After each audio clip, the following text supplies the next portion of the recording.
Hola, soy Ingrid Ermitaño Apelo, representante del Salón del Quinto A del Colegio Pitágoras.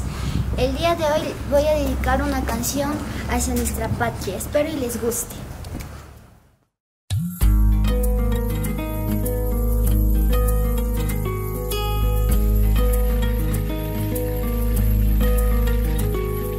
Tengo marcado en el pecho todos los días que el tiempo no me dejó estar aquí.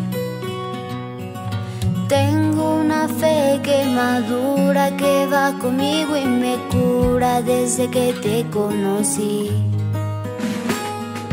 Tengo una huella perdida entre tu sombra y la mía que no me deja mentir.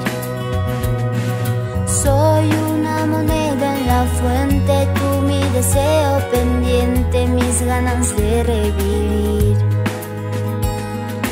Tengo una mañana constante y una acuarela esperando verte pintado de azul.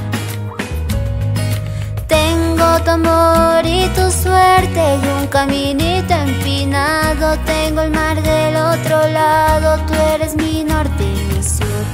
Hoy voy a verte de nuevo, voy a envolverme en tu ropa, susurrarme en tu silencio cuando me veas llegar. Hoy voy a verte de nuevo, voy a alegrar tu tristeza. Vamos a hacer una fiesta para que este amor crezca más.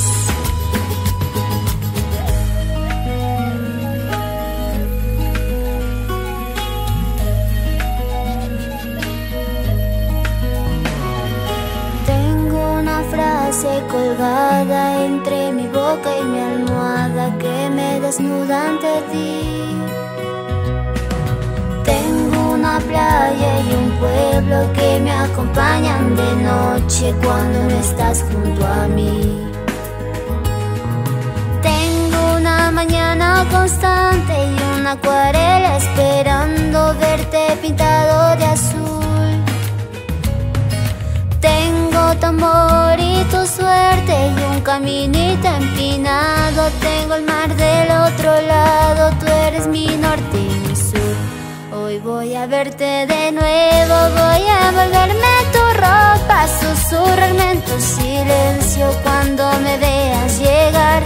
Hoy voy a verte de nuevo, voy a alegrar tu tristeza. Vamos a hacer una fiesta para que este amor crezca más.